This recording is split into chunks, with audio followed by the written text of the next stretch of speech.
5 o'clock. We're going to call the meeting to order, please. I'm going to start off with the invocation of the pledge. Dear Lord, thank you for bringing us here tonight to do the business of the county. We pray for open minds, humble hearts, and your will. Amen. Amen. I pledge allegiance to the flag of the United States of America and to the republic for which it stands, one nation, under God, indivisible, with liberty and justice for all.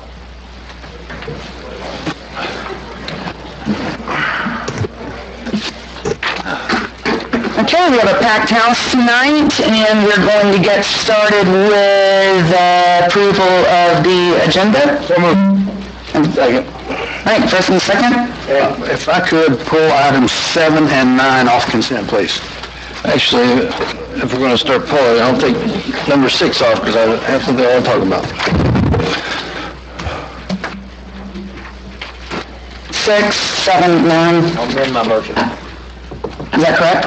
Yes. 6, 7, and 9. I'll amend my second. Okay. All in favor? Aye. Showing none opposed. Josh, do you have any citizens to be heard?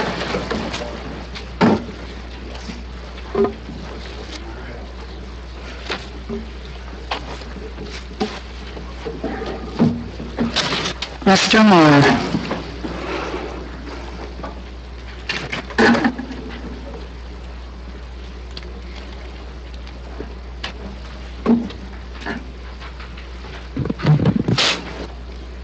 Madam Chair, Commissioners, fellow citizens, this concludes the portion of my comments that are not intended to offend anyone. Greg Marr, 81 Bay Pine Drive, Crawfordville.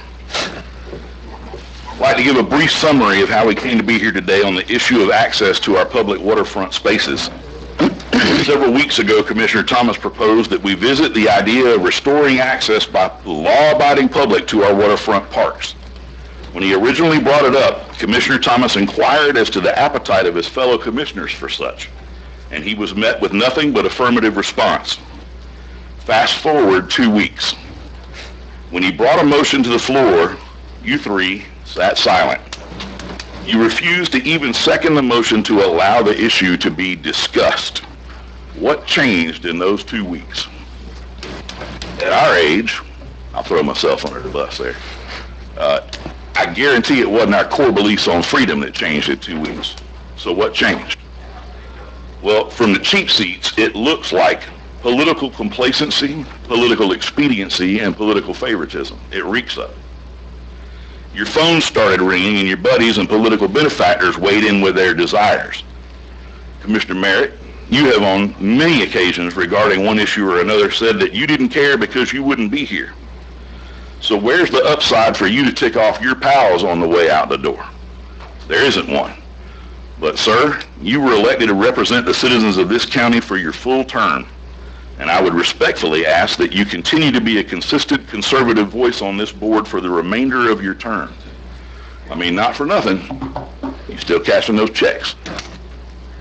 Got you, buddy.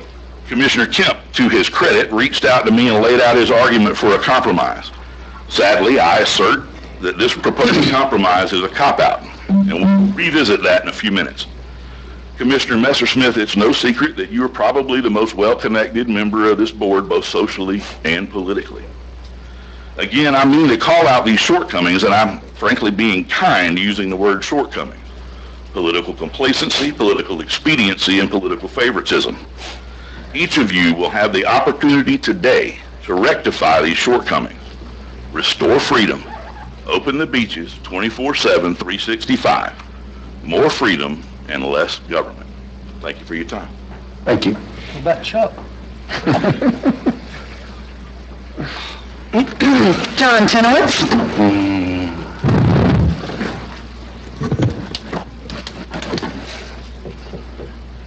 Good evening. Evening. I'm John Tenowitz, live at 41 Walker Creek. Thank you for hearing my concerns today about item 19, which is expanding the waterfront parks in Wakulla County so that they only close between midnight and 6 a.m.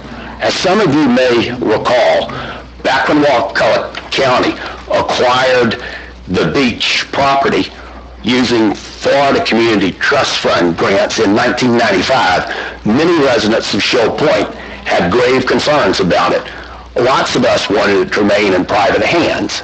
That didn't happen, but at that time the county made many promises about what they would do to take care of the park, to ensure there was adequate law enforcement protection, and that the facility would be maintained as we would all want our public spaces to be maintained. Sadly, particularly in recent years, that has just not occurred to the extent that it is needed. We haven't really followed what the grant documents required us to follow. As some of you may know if you've read them and realize it was back in 1995, it says, and I quote, "The facilities shall be developed in a manner that allows the general public reasonable access for observation and appreciation of the natural resources of the project site without causing harm to those resources." Note it says reasonable access, not unlimited access, not 24-hour access, reasonable access. And again, to not harm the resource. If there's nobody there at 4 o'clock in the morning representing the county, how are we going to assure that the resource is not being harmed? Also, the grant documents indicate that the county will place an on-site attendant for the park as soon as they have funds available, and that they will establish parking meters to collect park fees. The park fees will be used to improve the park. This has not occurred, since 1995. None of this has occurred. Our sheriff's department has extremely limited resources. I think we all know that. Unfortunately, they can't station a deputy at night at Shoal Point and the other 2 parks. I have it on good authority that the sheriff department believes that this proposal will be incredibly burdensome to them, and they do not support it. If unfettered public access to public property is the goal, why are we isolating or picking out these 3 parks? Why not all public property? If freedom is what we want, why can't I have access to the courthouse 24 hours a day? Or this building? There are many times when I drive down this highway, I'd love access to a bathroom. Thank you very much. Thank you. Thank you, sir. Alex Gruffo? Hey, your handwriting's as good as mine. Hey. Yeah, I just want to point out, I heard the opening remarks, and I've never met most of you. And I don't want to mistake the prudence of sitting back and making a good plan. I don't want anyone mistaking that for political favoritism. I don't see how it's directly linked to political favoritism that you didn't make a rash decision immediately. I know Mr. Merrick's been in construction. I know Mr. Kemp's been in the law enforcement. They see what goes on in the town. And yeah, nobody doesn't want people to be able to go to the beach and fish at night. I mean, that's good, but it's the other things coming in. All night long, I'm biased. I'm at Turkey Run Road on the address, but I am building there, so there's a little implicit bias, right? But I do want to bring up, because we've been around there, we're seeing a lot of extended alcohol use. A lot of people chipped in to pay for security, and while you'll only see it reported as maybe 50-something calls, there was some pretty constant policing going on, which we thank you for. But there's probably a lot of unreported stuff, and if there was a lot more searching, I think you'd have found a lot more. But that wasn't the point. It was just to keep the area clean. But I'm just saying, you might want to go ahead and take the time and make a rational plan. Take your time, plan it out. See which parks want to be open, which parks maybe shouldn't be open, but at least study it a little first. Don't just put it on the agenda and go, boom, done in a week. Now take your time, look at it, and make an argument that way, based on the facts and what you find out of it. So that's all. Thank you. Thank you, sir. Is that it, Jess? Okay, we're going to move into awards and presentations. No, this is just citizens to be heard. When we do the beach thing, everybody can talk then. Thank you, Randy. You're welcome. Miss Donna, First time audience. you done? Yeah. Okay, good. Miss Donna Clark and Miss Sonia Hobby want to come up to do suicide prevention awareness. Good evening. Good evening. Thank you for giving us time to discuss some of the small things that we do at the health department, but such big things. I want to bring awareness to everyone that this week is National Public Health Week. And as y'all all know, we have for the last 2 years worked very hard in this community, and our community is our patient. And we're here to serve you. And this is one small program that we have at the health department, which Haley and Phil will be discussing tonight. It is dear to my heart. This is my passion, which is mental health, and so I'm going to let Phil and Haley talk about their program that's coming up. Thanks for giving us a moment here to speak with you. And first of all, I'm not originally from this area, but I absolutely love it. And I come in here on vacation once, and I decided that I wanted to make this my home. So it's a place that's very dear to me, and I got fortunate enough to find something to do. So the job I'm doing has to do with the youth in the community. So that's very dear to my heart. Of course, I'm not getting rich by it by any means, but I feel that it's really good work. And I'm the new coordinator for a program called Compass and Acre. And we're a positive youth development program, and our primary focus is talking to kids about healthy relationships. And all this is with our kids within our communities right here. We have lessons on relationships, how to recognize toxic relationships. We talk about consent, healthy decision making, and just different emotion things. All of this is tied into the mental health. And since COVID has come along, it's made this extremely, extremely difficult. Everything is just so separated, and there's a lot of people that have been reaching out, not feeling that they're getting everything that they need. So we've been in the community now, not me, but this program's been here for about 10 years almost.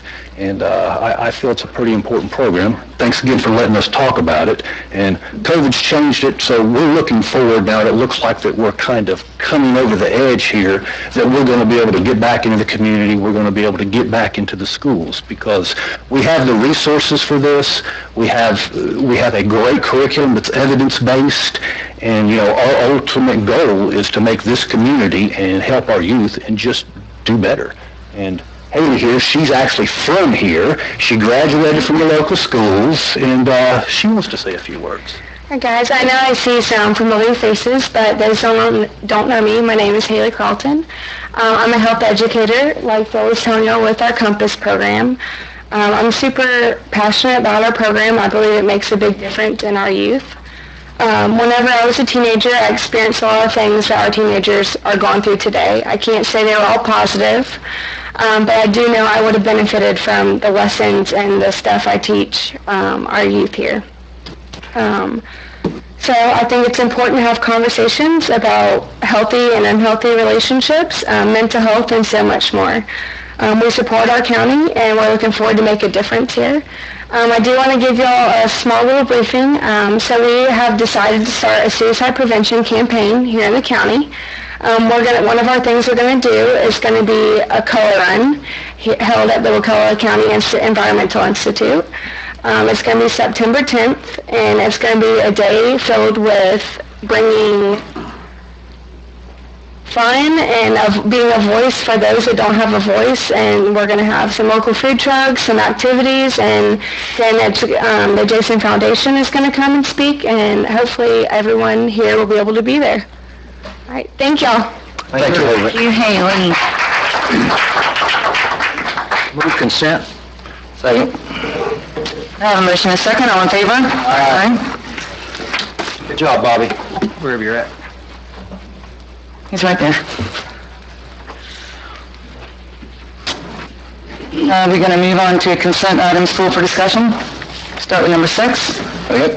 I just wanted to comment on this is that we're paying for the replacement of the septic tank through the HHRP program. My concern is it's inside the BMAP and there's no direction that it becomes a high-performance septic tank. It says in documentation that it's a standard septic tank, and I think if we're going to be paying for it, it needs to be a high-performance It system. would have to conform with the BMAP, or they wouldn't give them a permit. Well, I'm not sure because they're calling it a repair. Unless it's a repair. And then, but it's a whole new drain field. So to me, there should be some kind of mechanism that kicks it into they have to go ahead and upgrade it. And we're already paying for it. Why should we pay for it again to upgrade it later? So I think we should, make that a requirement on anything inside the BMAP area. Sounds like a good agenda item. Motion to approve. Second item. Second. I have a motion and a second. All in favor? Aye. Going to move on to number 7, Commissioner Thomas.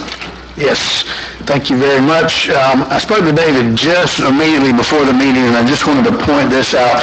I plan on voting on this with a caveat.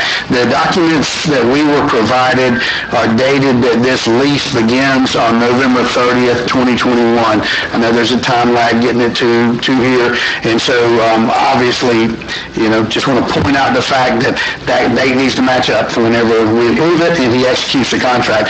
But also, more importantly, there's an interest rate that's included of 2.03, and if we can get that in today's money, that's fantastic.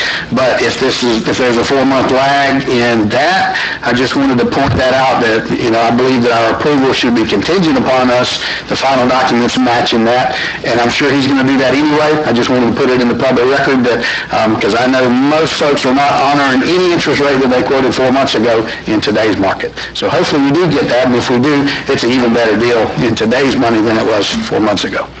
Good spot, Matt. I'll second your motion. You want to make that? I'll make that as a motion. Motion to approve based on the wording in the document, in the agenda item. Second. I have a motion and a second. Any more discussion? All in favor? Aye. Number 9, did you do that? I did, and obviously I brought this up for discussion at the last time, and so I do support that, but I was asked to bring it up so a citizen can speak on it, and so I am honoring that request. Do you guys want to? Motion to approve. Thank you, Randy. Second. Rita. I have a motion and a second. We're going to ask Mr. Greg Morrow.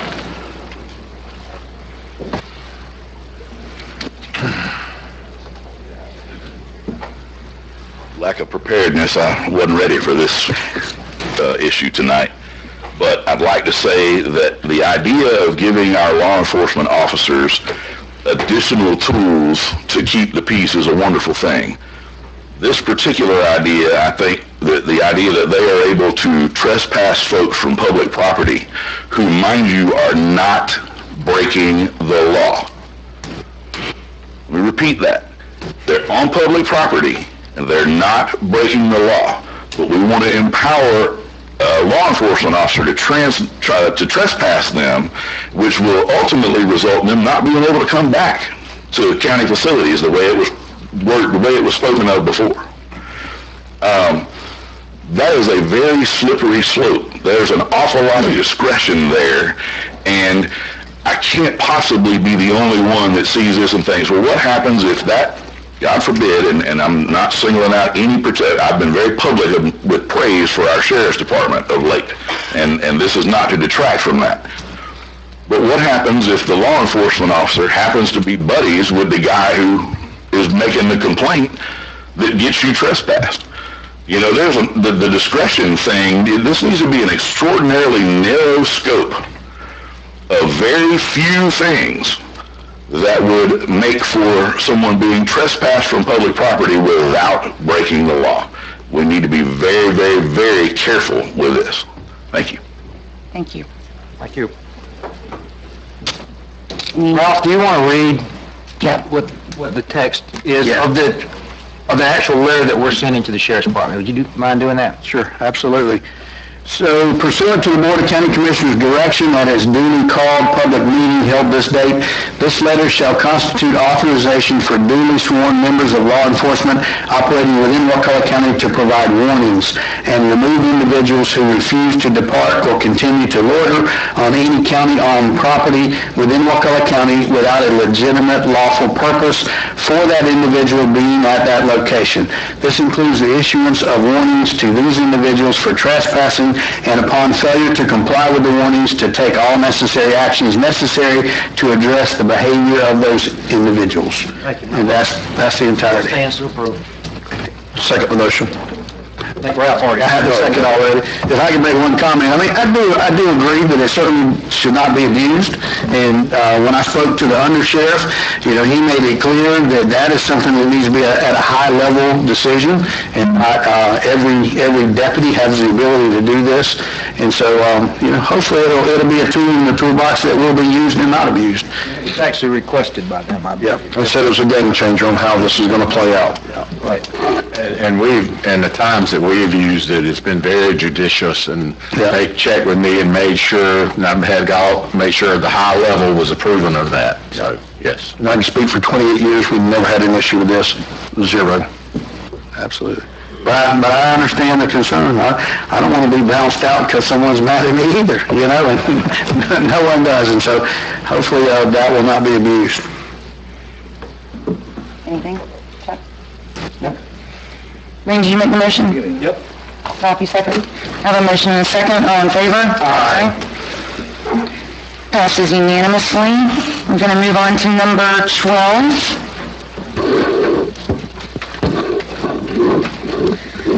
Thank you, Madam Chairman. I'll introduce this one. This is requesting board approval of a resolution to declare the Wakulla County Airport as surplus property and authorize conveyance of the airport and related tangible and intangible personal property to the Tarpine HOA, who is the current property with the assigned partial reverter interest.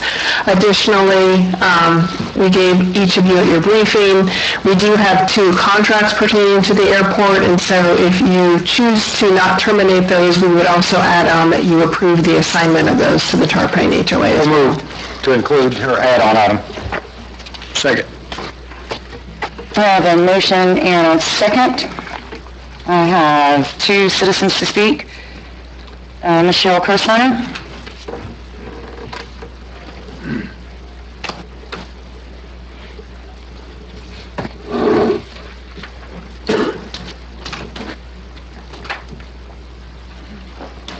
Cheryl Kirsteiner, 8 Stinson Taxiway.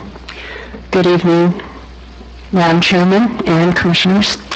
I've been here on numerous occasions to speak in support of the Wakulla County Airport, and tonight is no different.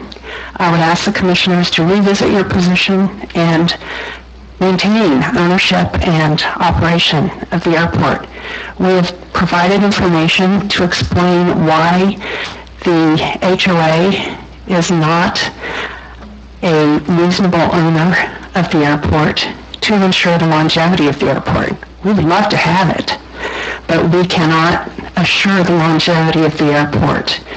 So we really need a governmental agency, a city, a county, a state to take over the airport, to maintain ownership and operation of the airport. The HOA simply cannot do that for the long term. And there are many reasons. I'm not going to go into those again. You've heard them all. We have no information, but nothing has changed. Additionally, I would just like to point out that decisions have been made regarding the airport since 2017, and it's been in a negative direction to abandon the airport, which is a county asset, and it benefits many people beyond the people who live in the neighborhood. And we've explained all those benefits to you. I'm sure you don't need to hear them yet again. But I would just remind you that there are many benefits, and this is the only public use airport in Wakulla County. So what you are voting to do, what you have voted to do since 2017, is to give that up. And I would just ask you to reconsider. Many of your decisions have been based on lack of information and bad advice, quite frankly. And if you want to here are some examples of that. I can give you some examples. I don't want to call out anybody. I don't want to say anybody's names. But when you're making decisions this important with incorrect information, how can you make the right decision? So please, reconsider. Do what's right. Do what's fair. And assure the longevity of the Wakulla County Airport in its use by Wakulla County citizens, the state of Florida, and citizens of the United States. Thank you. Thank you. Thank you. Mr. Jim Pollan?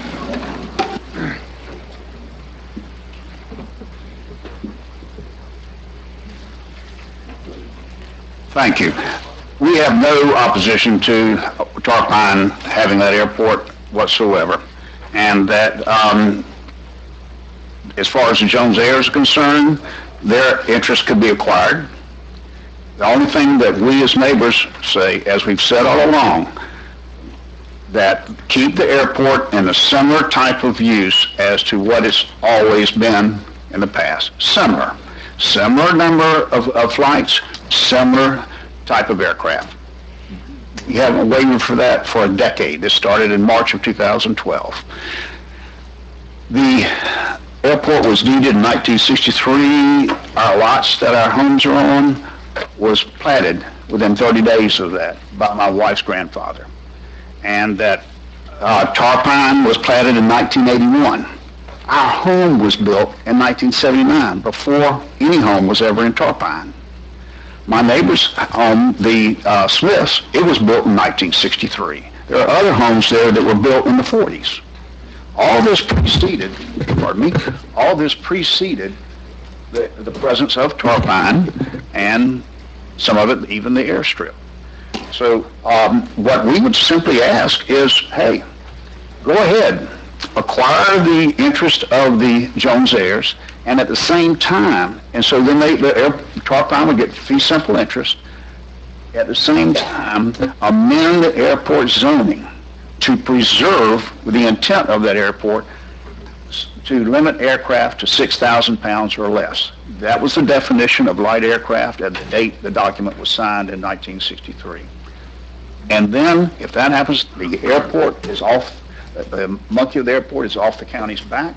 Tarpine gets it free and clear. We as neighbors, we are protected. And then the Jones heirs are out of the picture too. It's a win-win-win-win. And that's the simplest solution. It may be too simple to implement. So that's what we've got to say. Thank you. Thank you. Thank you. Who did the motion? Randy? You seconded? Any discussion from here? We've talked about this a lot. What? We've talked about this a lot for many years. Yes, we have. All righty. All in favor? Aye. Showing none opposed, passes unanimously.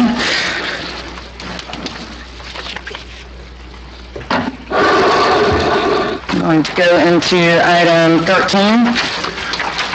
Yes, Madam Chair, this agenda item requests board approval to waive the procurement ordinance and approve amendment number 2 to the consulting agreement with Brown & Brown Insurance for agent of record services for the county's employee benefit program. As I'll note, the current agreement with Brown & Brown will expire April 30th, 2022, and what we will do is immediately, this will give us a 6-month extension so that we can put this out on the street and bid these services out. So moved. Second. I have a motion and a second. Any discussion? All in favor? Aye. Passes unanimously. Number 14? Yes, Madam Chair, this agenda item requests board approval of an updated Triumph Gulf Coast grant application seeking funding for the countywide emergency communications system. So moved. Second. I have a motion and a second. All in favor? Aye. Thank you. Passes unanimously. Public hearings, none. Planning and zoning.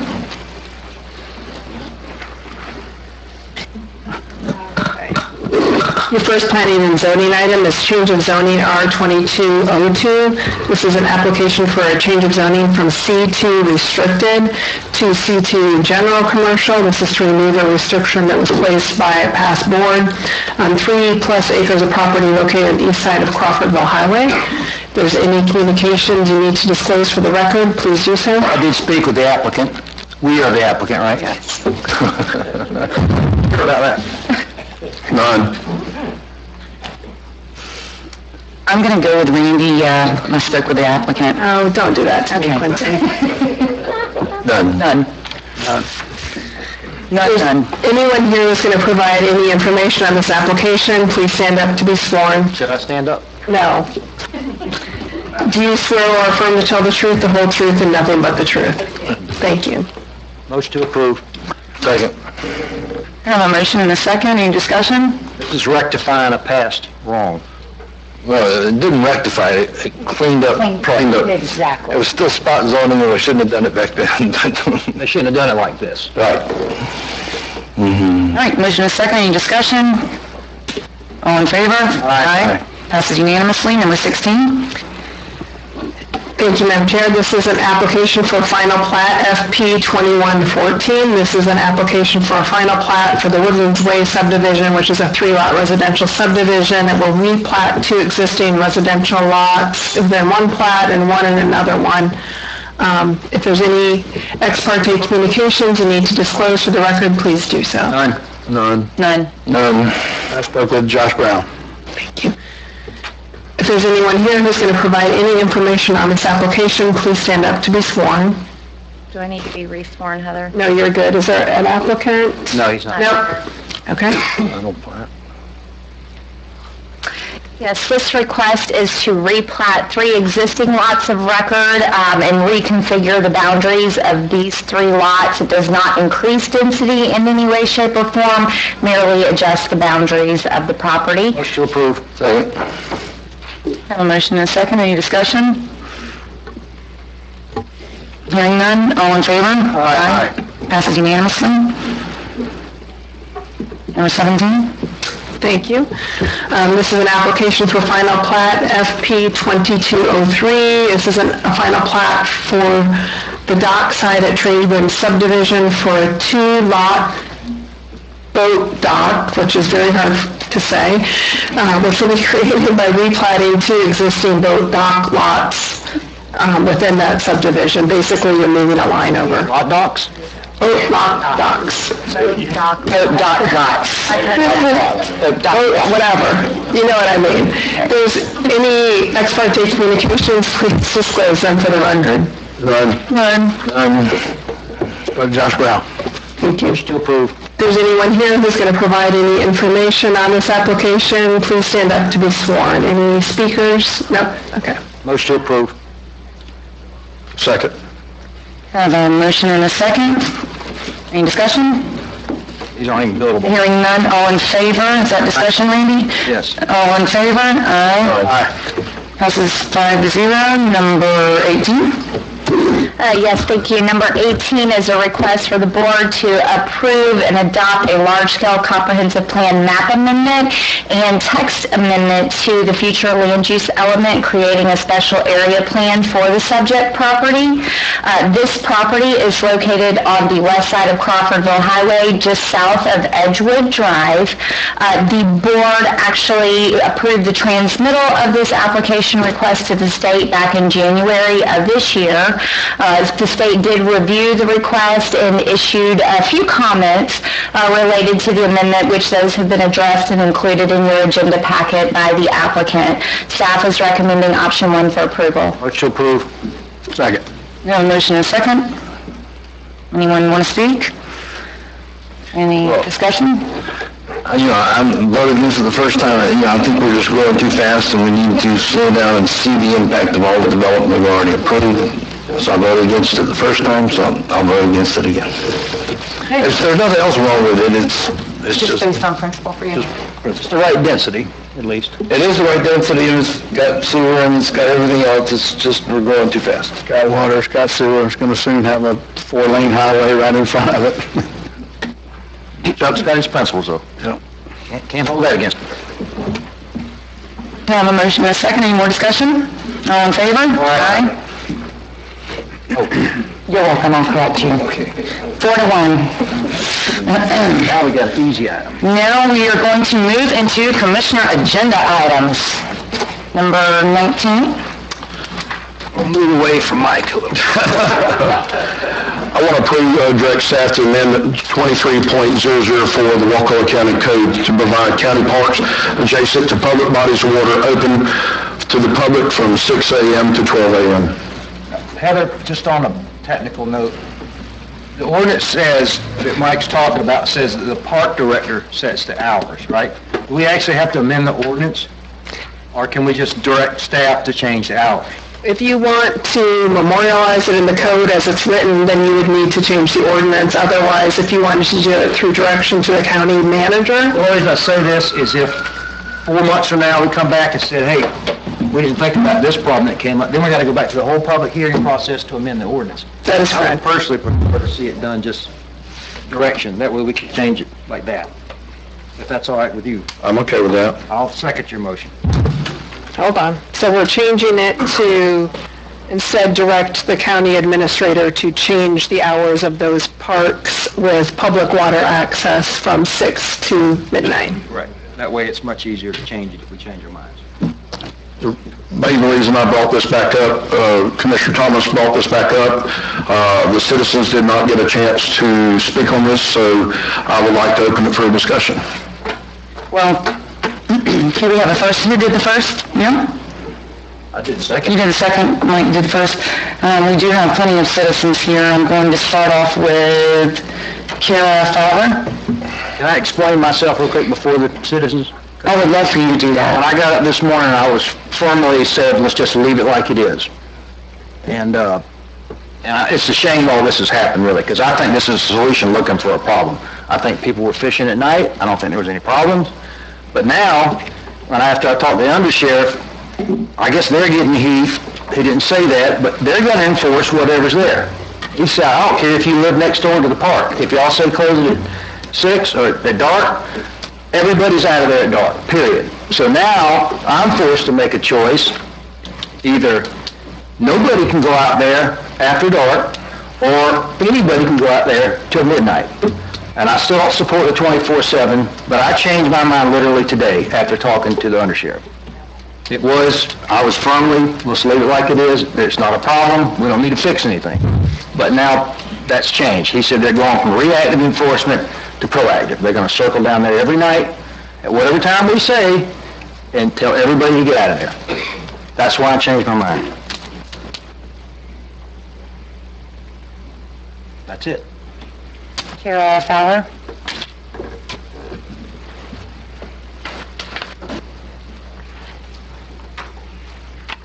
Thank you. Good evening. I know it sounds very romantic to extend the hours for people to enjoy the moonlight and the stars, but there has to be a reason that most beaches in the United States and in Florida restrict their hours to sun up to sundown.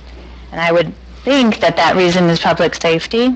We know from crime statistics that violent crimes, DUIs, all that happens after dark, much more likely to happen after dark. And Wakulla beaches are uniquely situated in a very remote area, and I know from my own personal experience, it's a 45-minute response time from police when we do have a problem. 45 minutes is a long time at dark when you're by yourself and you need help. So I really ask you to really consider how, is it worth taking that risk to abandon the conventional sun-up to sundown wisdom? And, it just takes one incident. So just think about it. Thank you. Thank you. And Henson? That was quick. Okay, well, here we are again. Thank you guys for hearing us out. I printed this. Can I pass it to you guys? Sure. So what this is March 26th on a Saturday afternoon. We were hanging out. I noticed a suspicious vehicle, and I don't even live at Shell Point. I live at Oyster Bay. So I called the sheriff's department, non-emergency, said we have some people that are trespassing on my neighbor's property. The girl said, okay, let me get someone to help you. 7 minutes and 32 seconds, I stayed on hold, and then the phone disconnected. That's some response. That's how I felt. So if I don't even live on the beach, and this is what we in Oyster Bay go through continuously, people just pull up, get their stuff out, set up shop. It happens all the time. I don't care if anybody goes to the beach, but what is so important that you have to change the hours? I spoke with the undersheriff myself, called him, told him about this, told him that Mike Kemp had assured us that he was going to make his presence. That's not the response I got from the undersheriff. He wasn't happy that people were guaranteeing that he was going to be down there. He said whatever the board decides, he will do his utmost to support. But he doesn't have a crystal ball. He can't predict when he'll be down there, or if he can get down there, because we only typically have 5 patrol cars running the streets of the entire county on any given day. I think you guys are doing this backwards. Is there a need for the general public to come to the beach? Absolutely. 100%. Is the parking ordinance in effect yet? No. It's voted, I think, on the 18th. Is the signage out there? No. So again, here we go on the hamster wheel. People block us in, block the parking spots. We call the sheriff. Sheriff comes out. Oh, I'm sorry, we can't do anything. We can ask them to move, which we all have already done. Is that my time? Lord, I was on a roll. Thank you. Thank you. Good morning.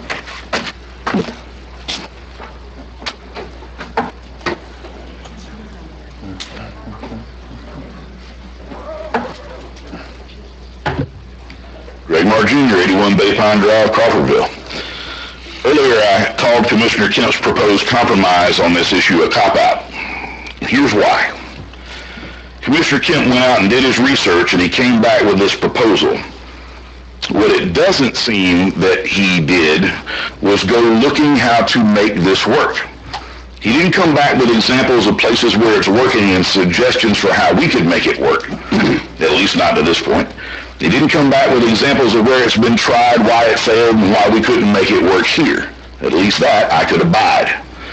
What he's done is he has crafted a compromise that will placate as many people as possible. Respect to freedom notwithstanding. You see, Commissioner Kemp and those who support this compromise are willing to purchase political expediency and to pay for it with our freedom. Some folks don't care. They either don't care because they're not smart enough to understand it, or they're not smart enough to see how important that is. When Commissioner Kent reached out to me on this issue, he told me that he had sought counsel of some other government agencies. I know you'll be as shocked as I was to hear that government officials recommend retaining government control. He also said that this is pretty much the way everybody's doing it. Look, if my teenager said that to me over the kitchen table, he'd get punished. And I reject that ridiculous argument here even more vehemently.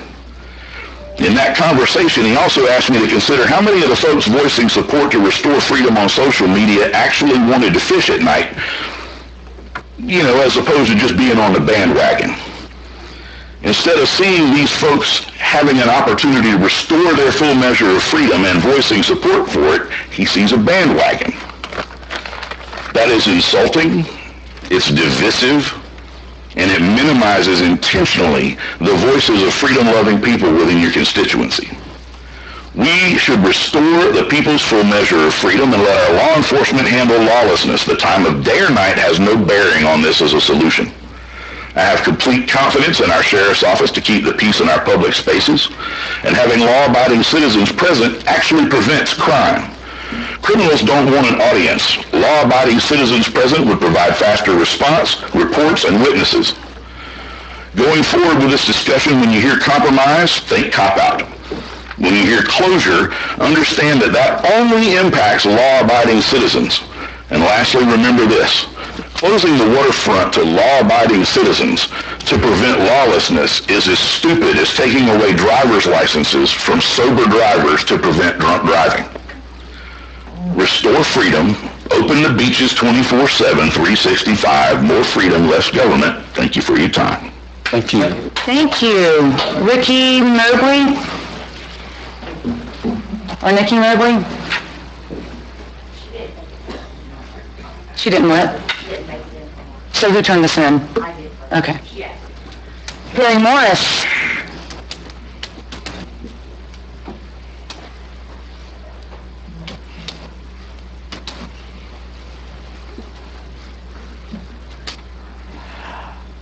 Commissioners, neighbors, and friends, I'm Perry Morris. I live on Walker Creek Drive, and I moved to Shell Point in 1990. I was drawn to Shell Point 30-plus years ago because of its beauty, its community, and its end-of-the-road charm. In 1990, there was a thriving restaurant, motel, marina, and marina store, but there was no public beach. The beach property was owned by the Taft family, and they were kind enough to allow public access to the beach through their property. In the 90s, the Tafts decided to plat the beach into individual single-family resident lots, and had sale of these lots come to fruition, there would be no public beach at Shell Point today. The wise county commissioners at the time sought money to purchase through the state-funded Florida Communities Trust Preservation 2000 program. I helped the county grants administrator at the time, Becky Porter, to write the grant that was successfully awarded.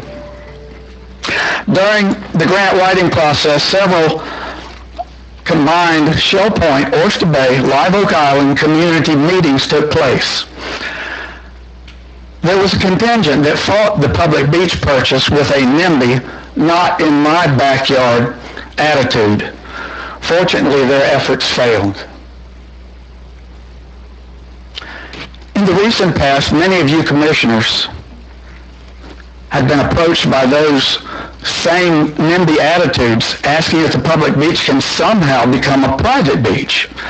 Fortunately, this is not possible since the rules of the Preservation 2000 grant prohibit any other use of this property in perpetuity. But this hasn't stopped them. This hasn't stopped those that would like to limit access to our beautiful resource. Their desire is to see the beach property shut down from sunset to sunrise to completely limit the experience that is a beautiful dark sky with views of the Milky Way, meteor showers, and the serenity that comes with a visit to the beach at night. It is unfortunate that the very few individuals who travel by car to enjoy the park at night are not behaving in a manner that is appropriate to those around them. And maybe we should look at ways to deal with this problem that so very few present. My parents taught me that nothing good happens when you're out after 2 a.m., and I agree. Maybe have a closure of the beach parking, not of the beach, but of the beach parking. And thank you. Thank you, sir. Thank you, sir. Christina Peoples? Does it go lower? Okay, good. Although the majority of my neighbors that are here tonight are opposed to changing the park hours, we can see a compromise in extending the park hours to something that was already approved last year by the Parks Committee, perhaps even 10 o'clock. What we are opposed to, however, is the inability to enforce the disrespectful behavior and lawlessness that comes from extending park hours after dark. One of your own county commissioners 2 weeks ago said that the Wakulla County Sheriff's Office does not have the resources to support these extended hours, and there's a reason why. The federal and state and county parks are closed at sunset or 9 p.m. because of the following reasons. There's an increase in vandalism, criminal mischief, assault, suicide, noise, graffiti, property damage, theft, and an increase in calls for service to law enforcement. We don't have the resources for these additional things. Statistics show, like I said, that these things happen. We're not elitists by wanting these hours to be closed. It's a public safety issue. These are your children that are there doing underage drinking, having sex on the beach. These are your neighbors that come there in the middle of the night. Daughter down there, let me know. Okay, we see it. And what's unfortunate is that because we have the lack of resources, it becomes the community that carries the burden. We're the ones that are working full-time, most of us that live there. The law enforcement, health care for the state, federal government. We're the ones that are seeing these things happen at night, so then it falls on us to have to call law enforcement.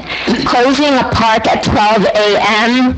means more like 12:45 or 1 o'clock in the morning before someone shows up. So what are we supposed to do? Just go to sleep and forget that these things are happening at the beach? Just something to think about, and I hope that you will consider perhaps not the midnight closure. Thank you. Nancy? Yeah. Yeah. Hi. Shell Point Beach is not in compliance with the FCT. The FCT states, number one concern is preservation of the beach. That's not happening. Protection of the natural resources by initiating a program of activities to prevent development of coastal wetlands. Number three, conserving, protecting, and managing natural resources of the Wakulla County to ensure the highest environmental quality possible by reducing population density at the beach. The beach is overcrowded, it's overused, and it's very small. The water quality is disgusting. There have been 3 Department of Health issuances this past year and 5 last summer. Concerns for safety are so bad, residents hired off-duty deputies at our own expense. One kept a journal. There was an average of 4 to 9 incidences a night. So for 2 nights that we hire a deputy sheriff, that's 8 incidences a week. 4 weeks in a month, 32. 16 months. We covered, this was covered from September 2020 to December 2021. 16 months, 512 incidences that weren't called in to the Deputy Sheriff's Department. Parks and Recs is supposed to be responsible for preventing all of this, vandalism, trespassing, and damage to other property. There is supposed to be an on-site attendant. On a busy day, you can have a volunteer or a part-time staff that can come in and help to protect the beach and make sure that the overflow of the beach will not affect surrounding communities. This is in the FCT. It's so specific. Shell Point Beach is just too small. We came home from the Harvey Young party the other night. There were 9 cars on the beach. Nobody was fishing. There was no fishing going on down there. There was supposed to be parking meters installed in 1997. That's not in compliance. The cleanup in the morning is not enough. The bathroom facilities need to be cleaned more often, and if you open up the beach till 12 midnight, that means they'll need to be cleaned even more. We say you don't have the money for all these things. Nothing good will come after the beach is opened. then how do we get it closed again when all this blows up in our faces? It's scary living down there sometimes. There's people wandering all over the place. They're not just staying at Shell Point Beach. They go everywhere. The FCT manager has been notified, as well as the office in Tallahassee, as to the concerns that are present at Shell Point Beach. Thank you. Thank you, ma'am. Vicki Mobley.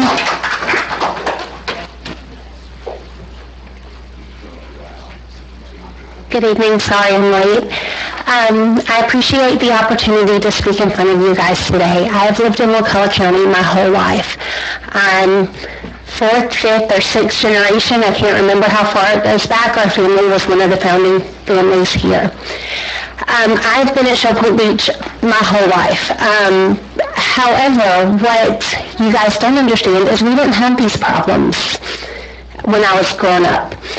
And the reason we didn't have these problems is because you will never be able to control parenting with increased government. You say you have kids vandalizing stuff, people walking around. That's not a beach issue. That's an issue that you're experiencing all over this county.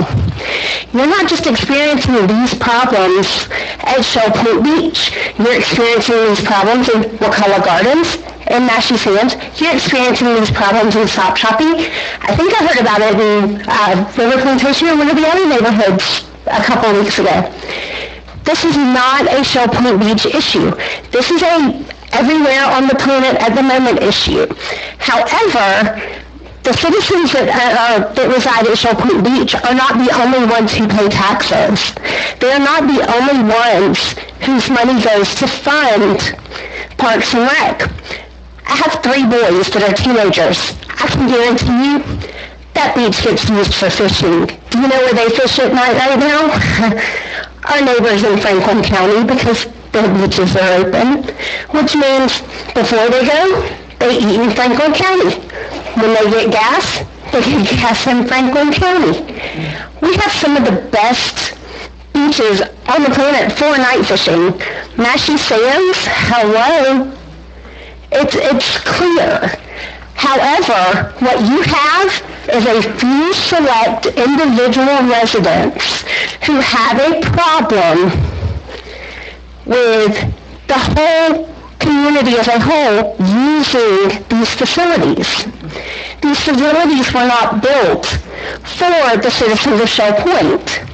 These facilities were built for Wakulla County. Now, as far as the issues with parking, the issues with people being on the beach not doing what they're supposed to, that's a law enforcement issue. At the end of the day, you can't govern people to act right. I'm sorry, there's not enough laws on the planet to make some people act right. I wish there were, there's not.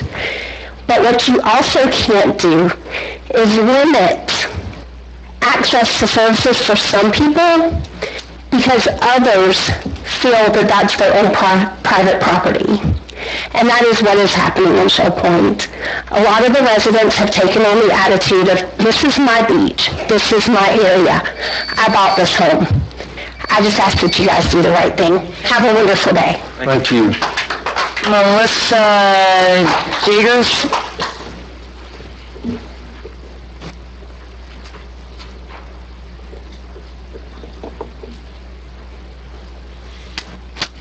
Hi. Thank you for letting me speak.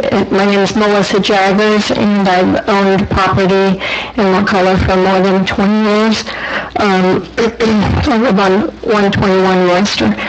I'm in favor of keeping the hours as from sun up to sunrise to sundown because it works, it's common sense, and it reduces crime.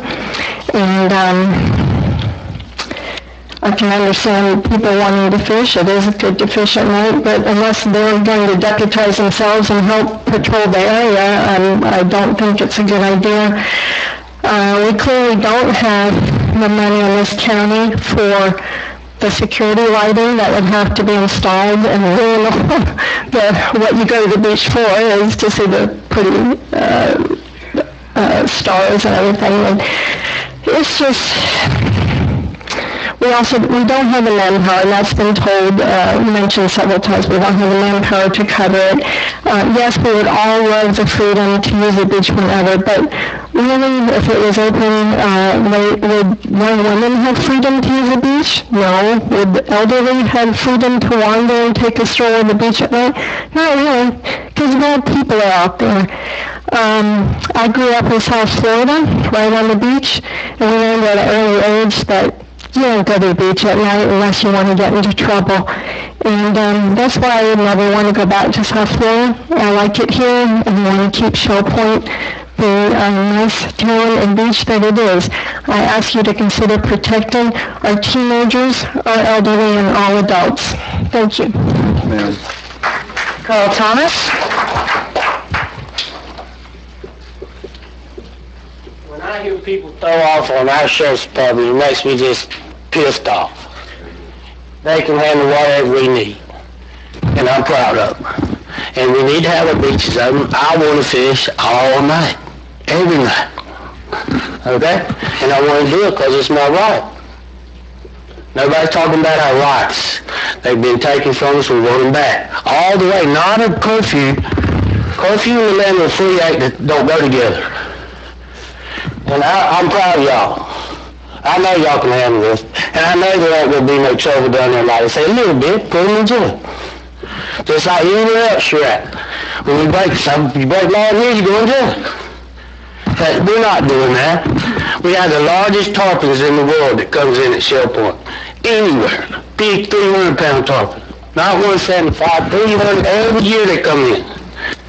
Somebody want them? Can't get them.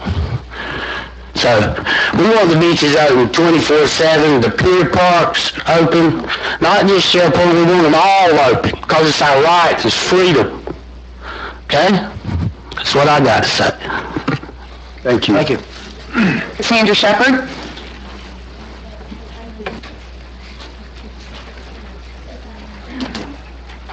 I, full-time resident of Shell Point, and a long-time resident of Tallahassee, but I like it here, and I've never spoken in a public forum like this, so I'm really nervous, but, so I wrote it down rather than shooting from the hip. For environmental reasons, for all the beaches allow no street lights, beach lights, firelight, or even flashlights. Why then should car lights be allowed to shine onto the beach, coming and going throughout the night, disrupting the reasons for adopting environmental guidelines in the first place? It's dark down there, y'all. It's dark. So with no lights of any kind, no restaurants, no stores, no bars for miles, why is it necessary for the public to have access to a very small beach in the dark? For night fishing? Okay, 300-pound tarpons off that little beach? The water off the beach is extremely shallow, seldom deeper than hip high, and really muddy all the way to the boat lane. And I've seen very few anything that you could eat well pulled out of that water in the daytime. I don't know what happens to bring them in at night. Maybe something I don't know. In fact, on really dark or overcast nights, people cannot see to collect shells or even walk with complete safety. Darkness, however, provides the perfect opportunity for alcohol consumption, drug activity, and trespassing. My husband and I and our security cameras can attest to that. We have been informed that police officers are fewer in number than in years past. Personally spoke to the deputy. Yet attempt to encourage nighttime hours continue to be made, even though it might take much longer for law enforcement to respond when needed. And yes, I love Shell Point. I love being down there. I'm a native Floridian and I love it. But I'm scared. People wandering around my carpet at night. Why is it necessary to extend beach hours when it will cost the county more to ensure public safety and more in facility maintenance than to simply continue to operate during the same daylight hours as do most Florida beaches and parks? Because our homes are very close to the beach, I'm not trying to hog the beach, believe me. Everybody's welcome, but we hear noise like it's happening right in our backyard. Noise that you wouldn't appreciate in your neighborhoods late at night any more than we do. It's a nice little beach, great for small children, for windsurfing, for shell collecting, for volleyball, kite flying, and especially for just enjoying the sun. Before you make a decision to subject residents to activities that will continue long after people go to bed, consider having a proper environmental and cost impact study done. Thank you. Thank you. Any more, Jessica? At least everybody in the audience is in agreement. I'm going to reserve my statement for last, so I'd like to hear from my fellow commissioners what they think, and I've got a statement that I want to give out. So, start with Mr. Chuck. I mean, working in, on public lands for, my career, one of the things we always understood is that you regulate the masses to control the asses. And this is a real example that, you don't want to make it 24/7, but having reasonable limits to when people can be on the beach seems like the way to go. And, I don't think there's anything that anybody needs to be out there after midnight, and so I can live at 12 to 6. President Thomas? I grew up a little bit different than my fellow commissioner here. I grew up that we don't let the asses regulate the masses. Okay? And so that's the problem that we have here today. I did a little more research after our last meeting, and Mike, you provided some numbers. I wanted to drill a little bit deeper in those numbers. So what I asked for is numbers of calls that were specifically related to the beach and to parking at the beach, and not to all of Shell Point in general. Because some of the concerns that I've heard tonight, the trespassing, the vandalism, that's illegal 24/7, and it's always going to be, and we need to be tough on that. Like I said at the last meeting, I want anyone that's going to be wrong down there to be afraid to even ride down that road, and that's only going to happen if we're tough on them, and that's what I'm proposing. So the numbers that I got go back to January 1st of 2020. That's 27 months worth of data. The beach and beach parking, there were 37 calls. That's it. In 27 months, there was 37 calls. And of those calls, 8 of those calls came after 9 p.m. and before midnight. Only 2 of those calls came after midnight. The vast majority of those calls came before 9 p.m., came before when the beach was open. And a lot of the calls happened right in the middle of the day. There's going to be problems. We know that. Anytime you have human beings together, there's going to be problems. Mr. Richmond said it very well. There's communities all over this county that understand that they have problems with similar concerns. They just don't have a beach that goes along with it. And I want to point out, this is not just about Shell Point Beach. This is about the piers. We're about to spend a lot of federal money renovating piers that were destroyed by Hurricane Michael, and now we're going to tell people that you can't be on them for 25% of the day. I've spent my entire life fishing at night. Anyone that's never done it, I'm sorry. You missed out on a great experience, and we've done it our entire lives. So I think we need to continue defending that. I want to address the concern about the hours. So this 6 hours a day that you're proposing, that's 25% of the day.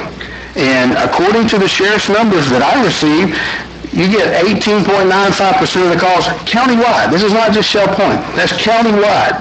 So that tells me that during that 6-hour period of time, the call volume goes down. And from what I understand, there's still the same number of road patrol deputies. I understand you don't have all the staff.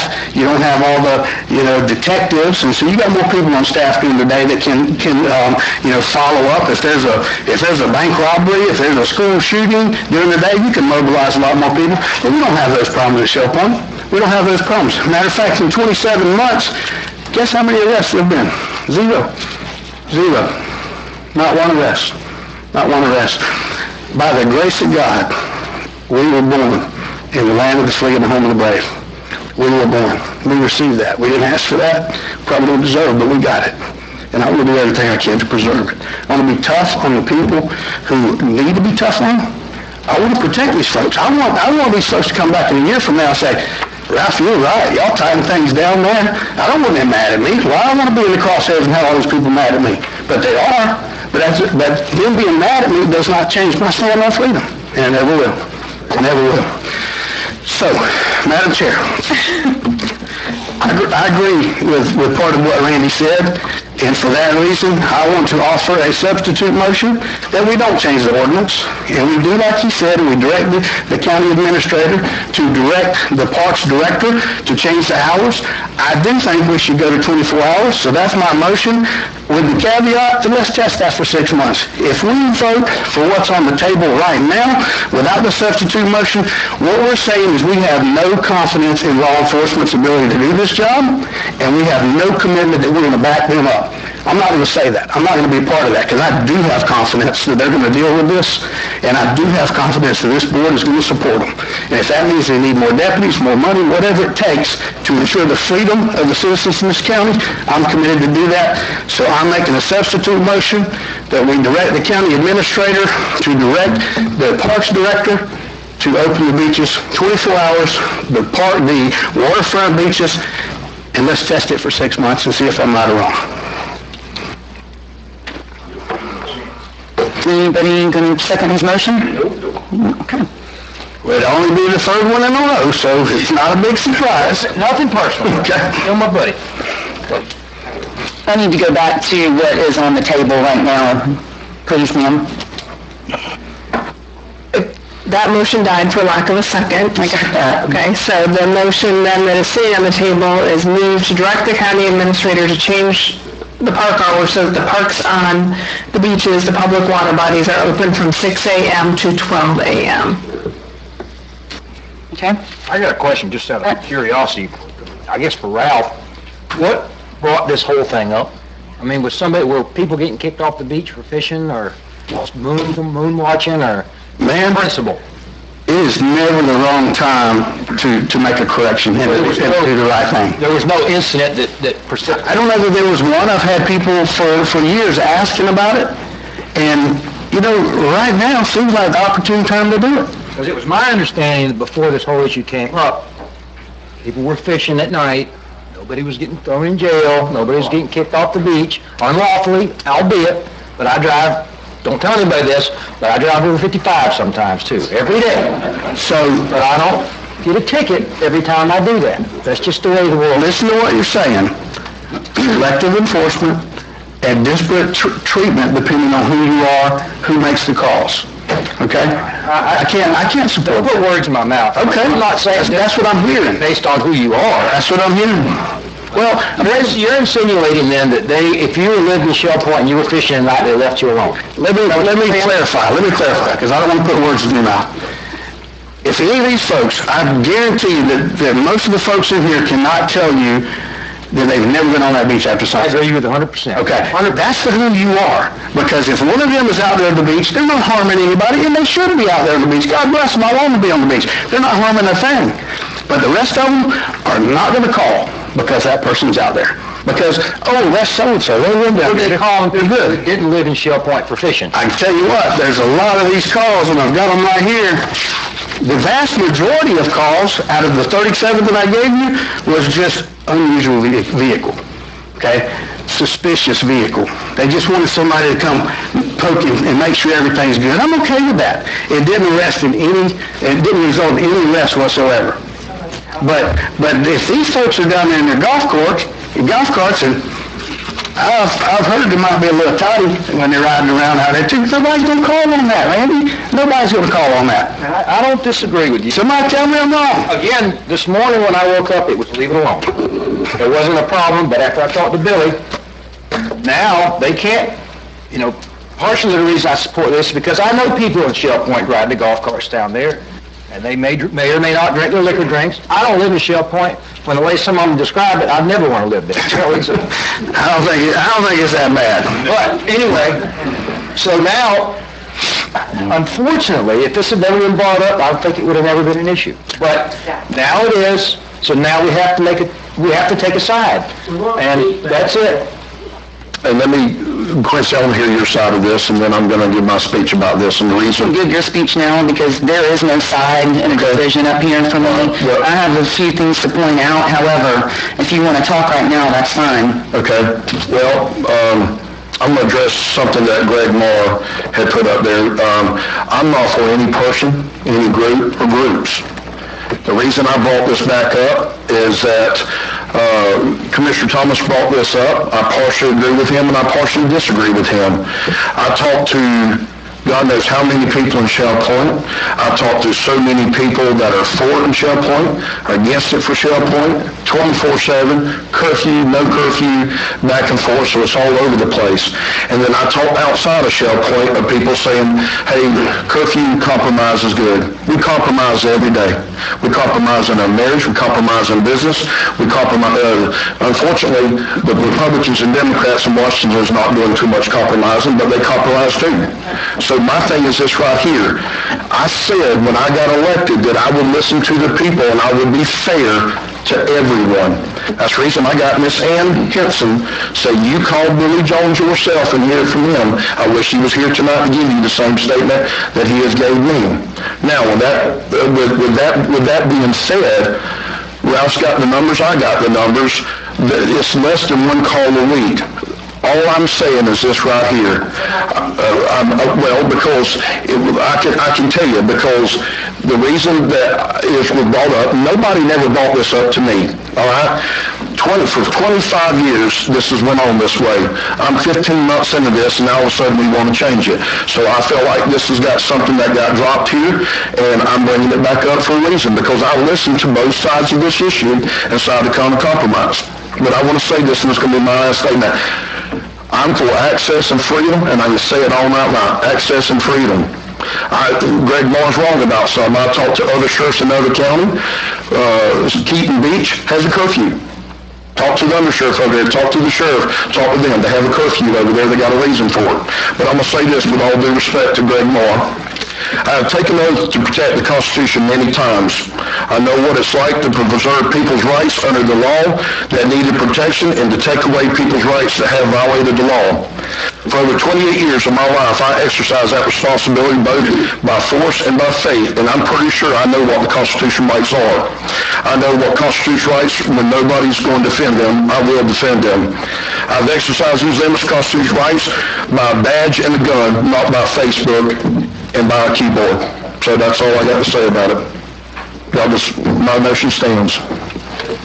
You'll stand for freedom. Access and freedom, buddy. Access and freedom. So my motion stands where it's at. I agree with Ralph on something here.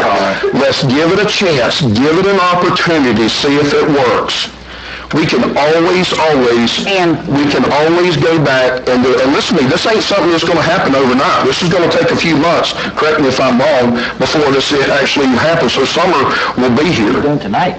So my thing is this, give it a chance, see how it goes. And I understand, Ralph, that nobody had made his emotion for it, but give it a chance. A little bit of access and freedom.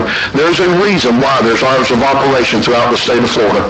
So that's my motion. Just for one point of clarity, it will happen tonight because you're not doing an ordinance. Right, okay, I'm sorry for the second. My bad. And that's why I wanted to do it by resolution or whatever, that if there's a problem, we could usually... The only thing I ask from you, Ralph, is I completely understand your point. I looked at the same stats. I had 77 calls from January 2019. All I'm asking is give it an opportunity and let's see how it goes. If this goes great, we can address this for the next time and see how it goes. A little bit's better than nothing because obviously it's not going to pass. So let's give our citizens more access and freedom and let's compromise. Your calls as well as my calls reveal that it's a very small number of people that are causing the problem. So I think we can agree on that part. Yeah, we sure can. If we can agree on that part, why not, if we're going to test it, let's test it. The only reason is because we are arguing about nothing. No, I understand, but no, because I want we are. It is motion failed, though. Your substitute motion. But I want to understand. I'm talking about the main motion. Okay. We're still in discussion for the main motion. For or against the main motion? I'm against it. Okay. Okay. what I appreciate is that the citizens get up here and speak your mind and say what you got to say about it. Look, there's no win in this. I don't think, I said that I would compromise and listen to both halves. It has nothing to do politically for me, because I can tell you right now, my daddy, you're going to vote one way, 50% of people are going to be mad at you, 50% of people are going to love you. Next time, they're going to love you and they hate you. I think let's compromise more access and freedom to our beaches. So that goes down to zero. So, my motion stands. Just keep this in mind. Our rights are important. They're intrinsic, okay? Especially the rights of people who haven't done anything wrong, okay? If we say there's a time period that we've got to protect you from the community, we've got to protect the community from you, right now we're molesting people's rights. That's like molesting people. That's like saying we're only going to give you a small taste of freedom because we can't trust you with it at all. Well, it's been 25 years like this. So I'm for access and freedom, and I think let's try it, give it an opportunity. Y'all, this could be the worst decision we ever made, or it could be the best decision. Ralph, give it a chance to see if it works. I think it's fair. You got to give them credit for using your own words against them. I think it's fair. I think we've all compromised on this board. And I honestly believe a lot of the people in Shell Point have also agreed to a compromise. There's some still against it, but that's okay. But I think this is a fair thing to do. Give it an opportunity. Some's better than none. It's yours. It's not mine. I cannot vote on. We're basically telling our sheriff's department we don't trust that you're going to be able to handle this. Well, you know more so trust me, than me. I do. I'm not going to say that. I'm not going to say that because I think they can handle it. And I've spoken to the sheriff and the undersheriff so many times they're probably tired of talking to me. But I've spoken to them, and I believe they're telling us all the same thing. And I trust their ability to deal with this problem. And if we have to support them, I'm willing to do that. If there's a problem and we have to help them with more staff, I'm willing to do that. Let's address that problem. Again, I'll say Let's give law-abiding citizens the freedom they deserve. that's the reason I filed this motion for access and freedom. A little bit of access and freedom. Access and freedom. Okay. I just wanted to point out that we have multiple beaches on the coast, and it's not just Shell Point, and we can put different rules on different beaches because it's all up to the county administrator. And listen to me, I'm okay with the pier. I'm okay with the pier. Voting on, that's what nobody is being Okay, clear about. well, let's make something clear, okay? Yeah. If we want to open the pier for 24/7, absolutely, we can add that. If we want to open that beach for 24/7, I'm okay with that. I understand there's a little bit difference when it comes. Okay, I'll second that. Massey Sands, I'm sorry. Massey Sands in the pier, okay? But there is a little bit difference with Shell Point, and I'm going to use Keaton Beach again, because I don't know what Greg has found, but I know how many people I talk to. Yeah. There is hours of operation for almost every county, state, and federal park throughout Florida. Research it, look at it, and there it is for a reason. So, and the motion stands, if we want to change it for Massey Sands and the pier, I'm okay with that, because the closest house is over 500 yards. And that's my point, is that we can, Massey Sands and the pier at Massey Sands can be completely different.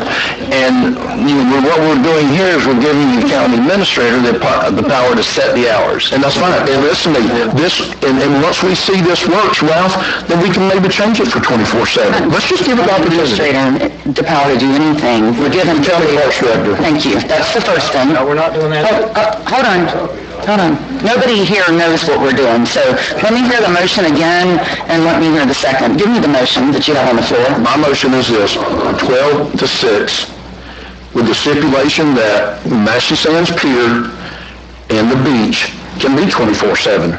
We can differ at that. I want your motion. Okay, well, I'm sorry. From 6 a.m. to midnight at night. Yes.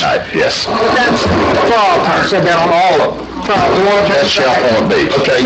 I got it. I know what I'll bring back. I'm just saying I'm okay with Massey Sands and the pier if we want to do a different hours on I this. disagree with that. Let's not make a knee-jerk decision. I got it. Now, You see how long we could, under discussion items, we could change the hours at the piers. And we can do that I don't think I administratively. have a problem with that. And we can do that administratively. I'm good with that. With a vote. And I don't have a, Ralph, you and I talked about this, we spent taxpayers' dollars on that pier, it's meant for fishing. So, I don't necessarily have a problem with that being on 24/7. Now, the one I would like to research a little bit further is Mash's Sands, because I remember that when I was a kid, and it was a fiasco. But a lot of the beach is washed away. But anyway, let's just proceed with what we got now. If we want to bring back certainly the piers, I have no problem with that. And again, Ralph, I honestly think, like your idea, let's give it 6 months. Let's address it afterwards. Let's re-pull the stats. Access and freedom for it. I think you will agree with me on this, and let's see where we stand. I appreciate your heart, and I know your heart's right, and I know you love this county, and I tell people that every time I talk to them. But a little bit of freedom ain't freedom. It's like a little bit pregnant, okay? It ain't freedom. All right. The news channel's already left, right? Let me just clarify. We got Bill. I need for you to do that, and I have something I'd like to say after you clarify it. So the motion on the table is for your parks on public water bodies, all of them. Okay. To be open From 6 till midnight. Correct. from 6 until midnight.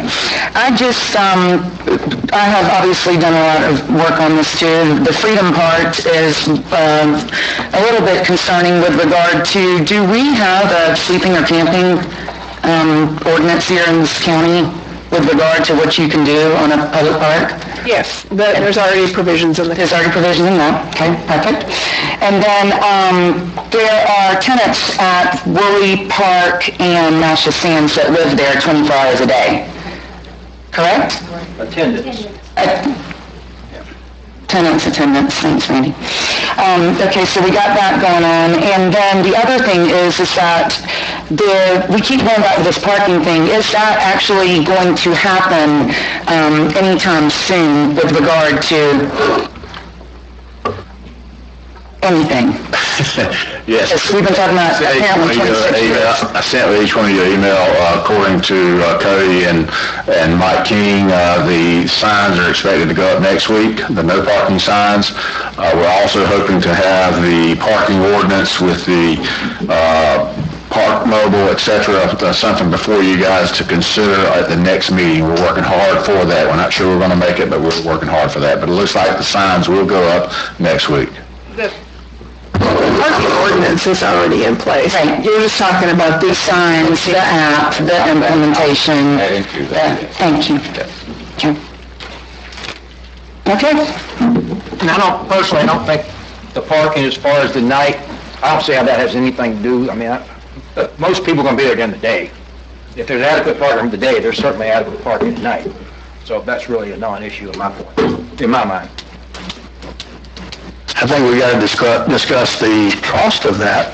I've heard some pushback from the community on that. I haven't seen it. I haven't seen the item, so I have no idea. But what I'm hearing is $2 an hour to park, and who wants to go to the beach and pay $2 an hour and have to watch your clock and then worry about that? So, we'll discuss all that. That's all stuff that we have options and all. Very good point. And with regard to the parking, Randy, just so you and I are clear, it was one of those things that we still haven't even given that a chance, so we are putting the cart before the horse about all of this until we figure out exactly what the hours are. We already doing by park, so I was just making sure that I knew what I was I was talking talking about. about you. I was talking about some other people. I know you never talked about me, Randy. Never. You don't do this because of inadequate parking. Exactly. Okay. Have a motion and a second for the beaches, all bodies of water? Public bodies of water. Public bodies of water. So we are down to Masha Sands, Shaw Point. Woolly Park. Is Woolly Park Yep. Got a pier with the broken pier? And we're down to 6 a.m. to 12 a.m.? Midnight. Right. That's still 12 a.m. Correct. Okay, have a motion and a second. 12 p.m. Have a motion and a second. Noon. Well, we're going to keep on going. Somebody's listening. Have a motion and a second. All in favor? Aye. All opposed? No? Hey. So it's 3-2, so it passes. Had one of those a long time. Okay. Who else voted no? Ralph? And who, and Me? And Quincy. and you, okay. Yep. County Administrator, do you have anything to share tonight? Want to talk about parks, or? Well, I did have down here to talk about, I was bringing the park ordinance. And, but no, The meeting's still going on, so please. we were there where you were talking about, Ralph, but we've backed off of that now, so we won't have a daily fee that we'll be presenting to you guys. And, but we also have the math behind what the costs are and the attendance and all that stuff and how the math works and, to back up those fees. We'll have also, more than likely, we'll have a budget meeting on the 16th, which will be before, our regular commission meeting. I'm proposing a 3 o'clock time. May 16th. May 16th, sorry. Thank you, Jess. May 16th. Is that okay with you guys, ladies? Okay. We'll set it for 3 o'clock. Randy's gone. Jess, 3 o'clock, May 16th. Other than that, like I said, we're working on the piers. The piers are coming along just fine, so hopefully we'll have those done in the next probably 120 days, something along those lines, as well as the rock landing dock will be finished as well. And everybody remember to come to the Stop Chopping Worm Gun Festival this weekend. Where's it at? That would be Stop Chopping. Something we can all agree on. And if Cosmo will quit fishing, we'll have worms to show at Worm Fun Festival. I think as soon as the piers are fixed, we should bring it back up about the hours, Ralph. Yeah. Is that it, sir? That's enough. Okay. Did I skip completely over you, another? That's okay. Okay, nothing. Citizens to be heard, Keith Davis. Glad everybody left, I mean, fewer people be mad. Uh-oh. You don't want to go fishing, do you? No. Okay. So this week, one of the ladies mentioned that we had a reoccurring bacteria problem. And over the years, by the way, I'm Keith Davis, I live at 26 Blue Dolphin Drive, if it makes any difference. Over the years, I've had numerous conversations with Talcon about why my bill was the way it was. So when I saw to the swim issue earlier this week, happened to be on the window, looked at my temperature gauge, it was 71 degrees. I said, this is odd that you would have my limited Auburn biology told me that higher the temperature goes, the more bacteria you get. Well, so I wondered, what's causing this? So you look at bacteria, nutrition, it's got to have a source of nutrition, temperature, and availability of water. So where could these causes be coming from? It's a reoccurring thing. I think the lady that was here before had numerous times, but I checked it back for about 4 issues. The causes are that it's either a faulty sewer system or it's a septic tank problem. One of the two, because the E. coli that was present was ETEC, which is a intertoxigenic E. coli. I got that information from the beach people that put the report out statewide. So in checking, I asked him, why would we be having a outbreak now? He said, because this particular E. coli is not temperature sensitive. And it happens, to use their terms, based on an event. Something happened to put this in the water. Okay? So, obviously, during this quest to find out what happened, I had somebody give me some feedback. Well, it's the Talquin facility at Cutoff Road. Do you know about that? And I said, no, but it's on the list. So I spent 2 hours today on the phone with a gentleman by the name of John Halls at Talquin. He's responsible for the ecological part of their business. Well, since the issue was the ponds that they had, they're closed and have been closed. The only issue with the facility at Cutoff Road is it's pumping affluent north. So you've got a sewer system, and before I go there, this gentleman tells me that a great septic tank system is as good as a sewer system. Now let's think about that a minute. What's the sewer system do? It takes effluent from here and it sends it up there. What's a septic tank do? It's a two-part chamber. It collects solids, separates the liquid out. The liquid goes into a filter system. Oddly enough, a filter system has a lifespan. I built my house 23 years ago. The lifespan is 20 to 30 years. I am. If you maintain it in the perfect situation, would any of you say that Shell Point, Oyster Bay, any of that is the perfect situation for a septic tank? You're almost done, Mr. Davis. What's that? You're almost finished. The buzzer went off a while ago. Oh, my time went off? Yes, sir. I don't care. Anyway, We gotta be fair to everybody. I'm sure there's plenty of people that would like to talk along. okay, well, you at some point, you're gonna have to deal with this.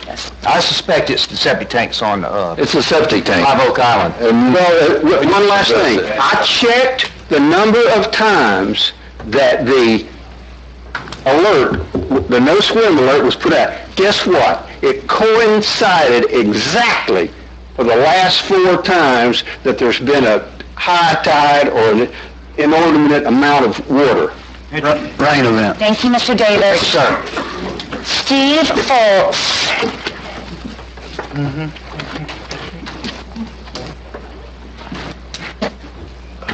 Good evening, Commissioners. Looks like I got, 10 minutes? First of all, thank you very much. Appreciate the opportunity to speak to the board.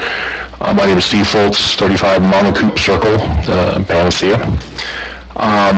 As you all well know, I'm a pretty strong believer in Florida sunshine laws. I think you talk about freedom and you talk about good government. I think one of the strongest statutes in all of our statutes, I believe, is 112 regarding public records and visibility of our government. I want to thank Jessica. On a regular basis, I get virtually anything I ask from her. She produces on the spot.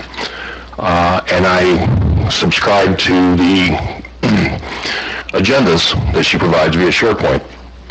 So I hope you can all appreciate how frustrated I am at this point that what I believe happened tonight is that a document was generated literally minutes before this meeting that were not included in any of the SharePoint. I had no idea it was coming up.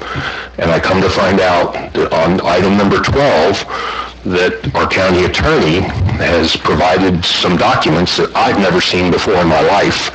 And I think that it would be important for the transparency that Chapter 112, I believe it is, I may be wrong, provides. And I guess just please appreciate, there may have been more people that would have loved to come to this meeting to address those add-on issues that were tacked on at the 12th hour, 11th hour. Just very, very frustrated that this would be allowed to occur and not either postpone it until another meeting until it can be properly advertised. And if I'm wrong, please somebody let me know. then maybe I missed it, but that seems to be what happened here this evening. So anyway, I appreciate, all that you do, but I do want the record to reflect that it appears to me that there was not proper notice given for the 2 additional items that y'all voted on that I've never seen. I don't know what they were. And now's not the appropriate time to ask you what it is, but I believe there were some things that were incorporated that weren't on the agenda. I don't have to berate the point, but anyway, thank you all very much. I do appreciate it. I know you guys have a very, very tough job, and thank you for all you do. Thank you. Thank you, Steve. Thank you. Would you guys like to discuss anything tonight? Any discussion issues? Oh, I knew it. No, I'm stressed out. You what? Stressed out. Do you have anything serious? I'm not. Did you not bring up whatever you wanted to bring up earlier? Yeah, just a few items off. 6 and 7 and 9. Well, I know, Chuck, I'll get that honey for you if you get the 9 graded again. That's called bribery. Do you have anything to say? No. Do you have anything to say? Nope. Motion dismissed. Okay.